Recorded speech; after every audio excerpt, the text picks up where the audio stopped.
Welcome to Just Curious. Today I'm joined by Melanie Moeller, an AI thought leader, consultant, and chief AI officer at GenFutures Lab. The background spanning Sky, BBC, and HP, Melanie spent over a decade helping organizations transform AI aspirations into tangible business value. She's a sought-after global speaker, educator, and hands-on strategist, guiding businesses through AI adoption and innovation. Today we're discussing building a toolkit to help your organizations best approach AI, and how to create a coherent AI strategy and roadmap that delivers measurable results. Mel, welcome to Just Curious. Hello, I'm super excited to be here.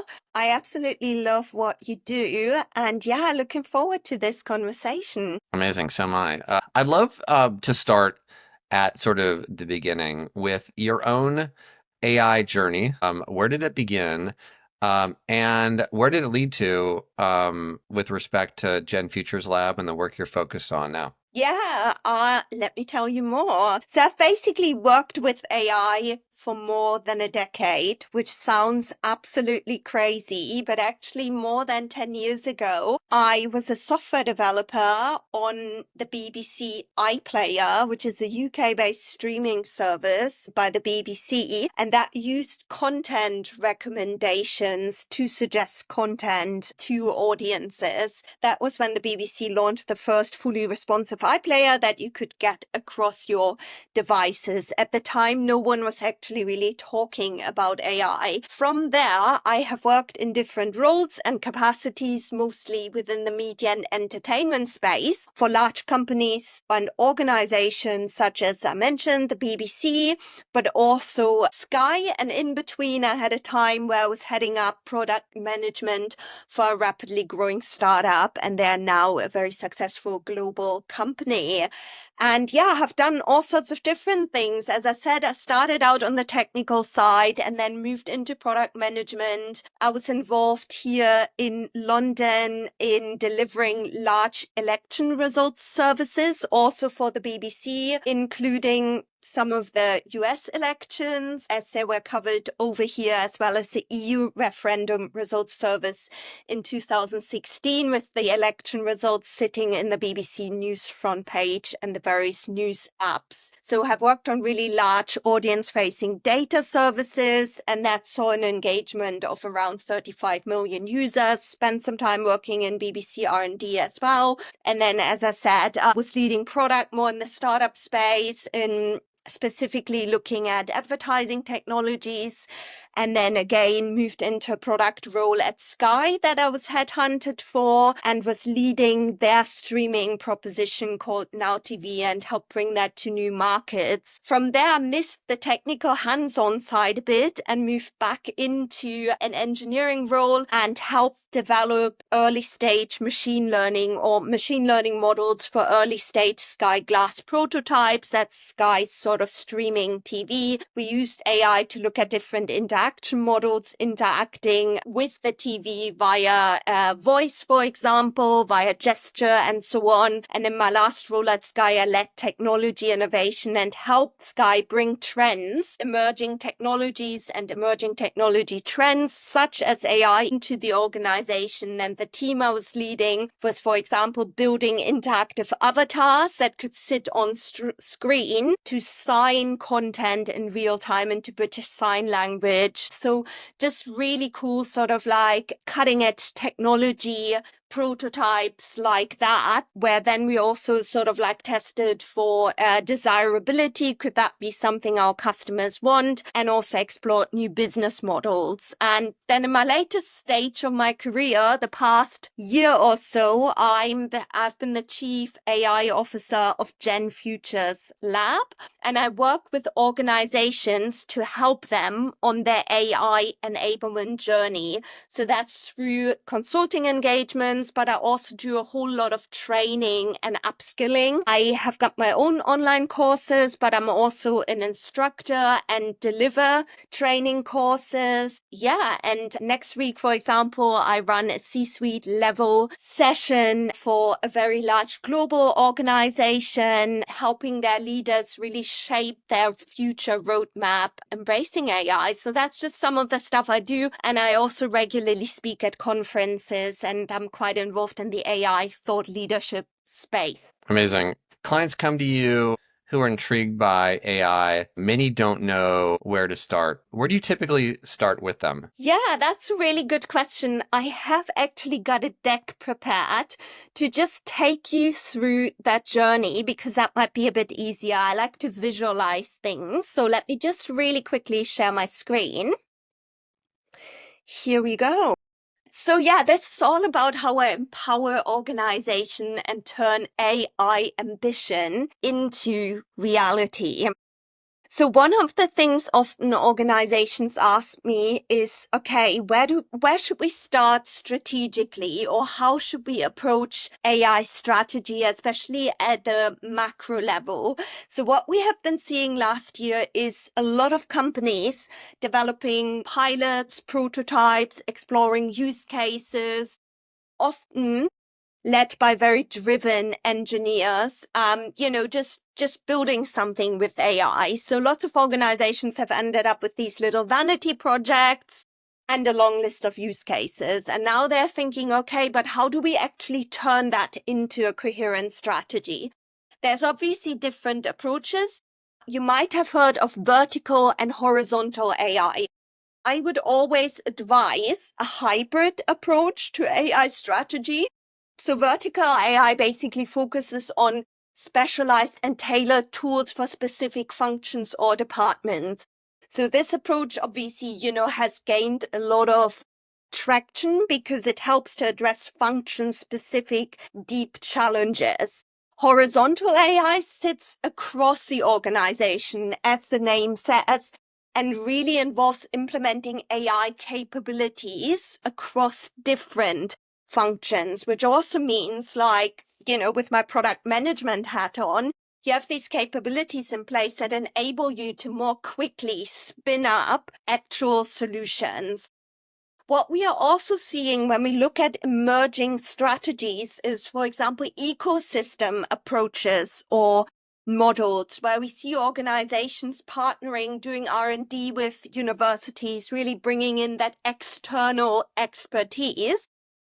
And then, we see other emerging things such as, companies now following a platform approach when it comes to AI.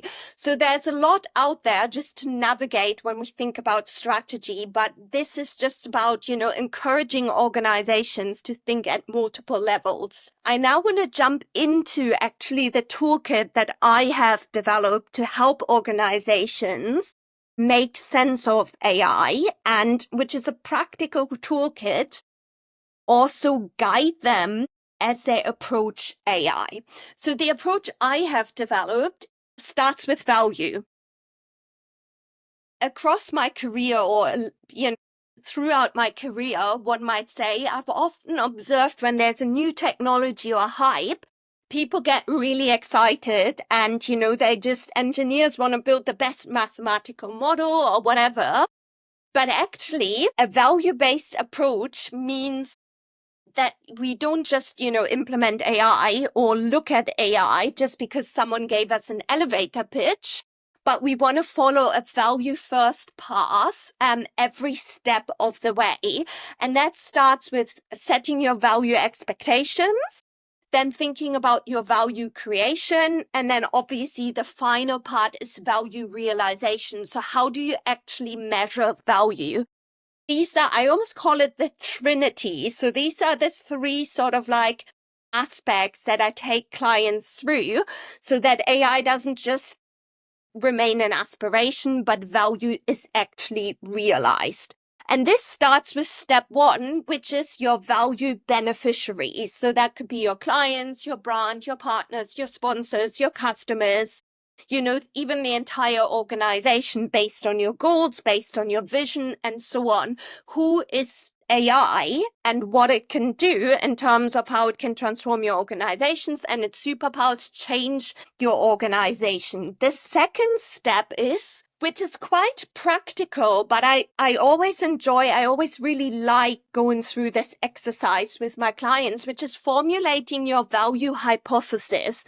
So firstly, what is the opportunity that you see? And you have got some examples here on the screen. And then what are mini experiments that you can start today that will give you learning? So that will shift you as an organization from just talking about AI to actually doing testing and learning. So that could be just testing out with off-the-shelf tools, or implementing sort of like, small tools that could help you validate your hypothesis. And then thirdly, what are your success criteria? As you are doing this, think about what you want to measure. Would it be like the accuracy of something, of content, you generate, insightfulness, speed of AI, generated post-match analysis is the example here because I used that with a client in Yeah. more of the sports space. And then also, what do you need to consider in terms of risk? So that's sort of like your playbook for that. And then step 3, drafting a path from hypothesis to implementation. So once you have your opportunities identified, you know how to run your experiments, you know what you want to measure, how do you actually then implement that and scale that? And this is just sort of like really quick, I think, step process. So you have identified your value case. You then want to list your solution capability. What is out there? What solutions could we look at? Often you might have really clever people in your organization who can help you with that, or you can work with someone like me to do that. And then it goes into the territory where you want to decide whether to build, buy, or partner. And I also have got frameworks, obviously, to help you do that. And then how do you iteratively turn your experiments into what I like to call a proof of value, which is really kind of like proving out the value. And then continuously, obviously, evaluating that metric. So here it's not a process of, wow, we are moving from our experiment actually into delivery. No, it's an iterative approach where you continue sort of like increasing the fidelity of your experiments into these proofs of value and so on and so forth. And then obviously I would always say, make sure you have the right policies, the right compliance in place, and the right checks, because we know that, AI can hallucinate, it can be inherently biased, and so on. So how do I then turn opportunities into reality? So I usually start with an AI motivation and readiness assessment. So that's where we would work together, and I can help you scan your organization and really understand what have you got in place already in terms of data, in terms of infrastructure. What do your business processes look like? What's the knowledge you have in your organization? So looking at people and their skills and so on. And then what's your motivation? So that's linking that back directly to value. What do you want to achieve in terms of short or long-term strategy and goals? And then we go into solution design. So I would work with you to create tailored AI roadmaps and enabling capabilities to elevate your organization. And then we would go into implementation and deployment. So that's then really when we increase the fidelity of those solutions and work on a seamless integration horizontally and vertically as well. And obviously the post-deployment support, ongoing optimization and monitoring. So here my process in a nutshell, in a way that sort of demonstrates to you just a bit more how I approach AI transformation and enablement in an iterative way. So we go from potential all the way to value by using what is called the double diamond in sort of design thinking terms, Yeah. by going through discovery, design, and then testing, refining, and implementing and deploying that. So pretty simple. So this is essentially how I've worked with last year with a university based in the UK. So this is a great segue, I think, into an actual tangible case study. Right. The university is called BPP University, and BPP essentially aimed to lead in the educational innovation space. and were really excited about generative AI because they wanted to expand and enhance a set of exam questions written by their law school for the UK solicitor qualifying exam. These questions are multiple choice questions and tend to be very complex and just take a lot of time and thinking to draft because the distractors, so the wrong answers, need to be plausible. And the goal was to use AI to automate some of that process and hence deliver value through that. So what was my approach to this project when, coming in from, okay, there's an opportunity, but what do we do? So essentially I run a discovery phase to really understand these questions. What are they made up of? Got hold of a question handbook on how to construct these questions and so on. And then pretty quickly got into rapid create test learn sprints, collaborating with BPP's law school. The key here, I think that worked really well, and it's a really new way of working, is I paired an AI engineer in the team that I ran with an SME in the law school, and they followed a co-prompting approach. So as we interacted with large language models and had created our knowledge base based on example questions, how those questions should be constructed, they tried to improve the output by improving the prompts. And that worked really well because the SME could bring in their subject matter expertise. So yeah, we trained essentially the AI, and through sort of like going through testing out our hypotheses, with simple initial hypotheses being like, oh, okay, we can actually generate exam level questions, and then going into build, test, learn to refine that. Involved obviously things like fine-tuning the model to improve the output.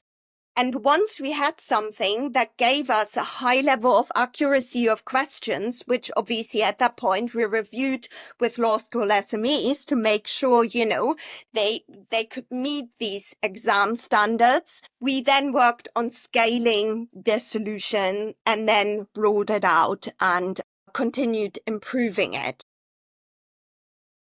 Before we look at the outcomes and what this actually achieved, as part of the discovery phase, I just want to touch on or give you an overview of the sort of workshop formats that I usually run with clients, which is a key part of how I work. So there's sort of like ideation that I run to essentially help unlock the potential of AI. So a big piece often is around alignment and getting stakeholder buy-in. Some organizations are actually quite divided around AI, or there's just a lot knowledge leveling up needed. Then use case identification. So how did we actually get to this exam question use case? Me coming into this large organization where there's a lot going on.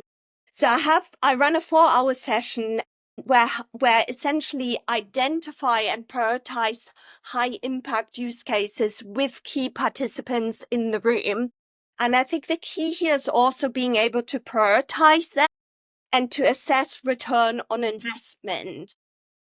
And then the other session that is usually more elaborate, but touches more on the future foresight space, is a 6-hour full day session, because as a business, you want to make sure you stay on the optimistic path and you future-proof yourself. So that's where I come in and help you observe key trends, develop future scenarios, and create these strategic roadmaps to make sure you won't end up, or your business won't end up being the next Kodak or Blockbuster. So we will develop informed future scenarios. So that just as a bit of a side note around this sort of like discovery phase and how I collaborate with stakeholders and really engage and involve people across the organization. Back to BPP. So having done all of that, what was actually the outcome?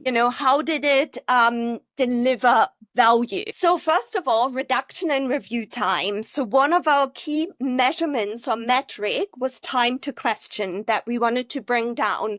So when I first started this engagement with BPP. Crafting an exam question took about an hour, and using AI, we managed to get it down to 15 minutes, obviously, which means a 75% reduction in review time. So the question got generated, they could quickly be checked by an SME and then published, which was obviously huge, led to a huge productivity increase and also cost saving, which was about 10K a month for BPP University, only 4 months into the engagement. And that also helped the law school to really rapidly expand their questions bank, which was really important because their clients and students were asking for more exam questions.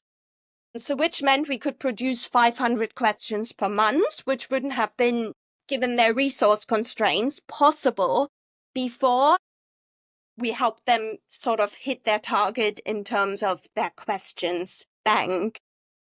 I hope, this example makes sense and hopefully help to bring this a bit to life. Yeah, there's a lot to unpack here, and I really appreciate all the depth, the frameworks, the steps, the details from the case study. Maybe we could start with the case study as like an example of your work. Typically, when you're starting with that discovery process and you're identifying a bunch of use cases, is there like a normal number, an appropriate number of use cases to identify that kind of ultimately landed on this use case that you guys pursued here? And then what process do you go to narrow down a larger number of opportunities to the one that you feel like is highest potential? Yeah, I can probably stop sharing my screen at this point. So that's a really good question. Interestingly enough, you often already find existing use cases across the organization. So when I started working with BPP, I inherited a spreadsheet of use cases. So they had a process where people could use a form and submit their use cases, which then went into a spreadsheet, which I would always encourage because people like, let's say, people at levels where they actually do the work or middle managers or whatever, they know often best what the problems are that need solving. And they might have looked into the technology and what it can do. Obviously, you will often get some random use cases where someone just wants to automate a workflow or whatever. So often they already exist, or, you have smart people, thinking about how to tackle problems. At a leadership level, you often also, obviously at a senior leadership level have got use cases that people, have spotted, come up with and everything. So I did inherit a kind of list of around 20 to 30 use cases, but I would say the more the better, because that thinking about these use cases, that starts a conversation. And that's also, when I talked about my workshop formats, where I like to have a mixed group of people in the room, ideally from different departments, functions, different levels of seniority, to really get rich use cases. Yeah. And then how do you then narrow them down to the highest potential opportunities and the one that you decide to move forward with? What does that process look like? That's a good question. It can involve a very complicated scoring mechanism that I've developed. So I like using scorecards because also organizations have different priorities. At BPP, the leadership consists of a lot of lawyers and accountants. So there's a strong focus on ROI. So for BPP, I build a lot of, just business cases around these use cases to ensure they will yield the desired return on investment. Other clients of mine, they are more concerned about, for example, things like they want to take the pressure off their employees and want to make sure their workforce can be more productive and actually focus on the more strategic side of their works. That, one criteria might be workforce satisfaction or employee satisfaction or customer satisfaction. Can we actually use AI to produce better quality content for our customers? So I would work with the client to understand, okay, what are these criteria that are important to you, and then design the scorecard based on that to help prioritize these use cases. Yep, yep. And so then you have a use case that you want to move forward with. You want to design an experiment. I guess a component to that is how kind of significant is the investment, and whether this is something that we kind of build ourselves versus buy or rent. How do you make that decision with respect to like the tools that you use and how much you kind of build yourself versus leverage off the shelf solutions or a combination of APIs and different solutions? That's a really good question. And I also have developed a framework to help clients with the build, buy, or partner decision, essentially, what you're indicating. So it depends on lots of things, I mean, we could talk about this essentially for the next hour. It depends, for example, what expertise and skills do they have within their organization? Would they actually have the talent in the org to build something? Or when we look at, one thing I would always do with clients is, okay, let's scan what is already out there, because then time to market is a lot quicker if you don't build in-house, but you use an off-the-shelf solution. However, some clients, they might see issues around IP. They want to really own the IP of their technology, and then building in-house is obviously better. So again, it's just essentially a list of different criteria to prioritize. It depends on the preferences of the organization. But yeah, I would essentially take them through a structured process to help make that decision. Yeah. And then in terms of the implementation, starts with an experiment, a POC, perhaps that scales into something more significant, and then it becomes an actual product or feature. How does that process typically work? Do you want to start small and get into market quickly so that you can get feedback?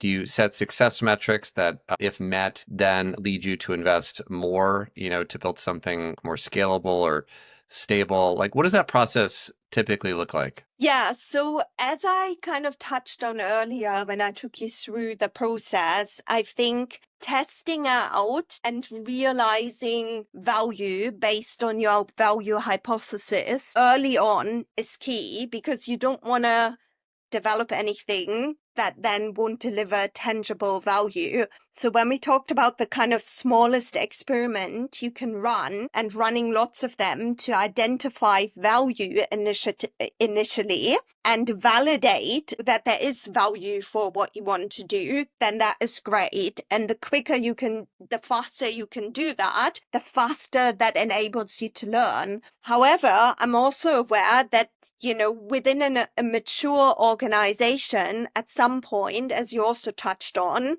you need to put an actual strategy and roadmap in place. And what we are now seeing with AI is really interesting, because it's not just a technology, it's a bigger shift. And we are already seeing trends in the market where organizations now completely change the way they operate with the most recent trends we are seeing. So most organizations, and again, this is, depending on when we do the motivation assessment, what you want to achieve and what your goals are. So let's say an organization wants to become more productive and make more of the resources they have, then that would be an opportunity to look at things like agentic AI. So how can we support existing employees with a virtual workforce and have them work together for greater output and efficiency and potentially customer satisfaction thereof as well? If, the organization is more interested in new revenue opportunities, which might involve new products, for example,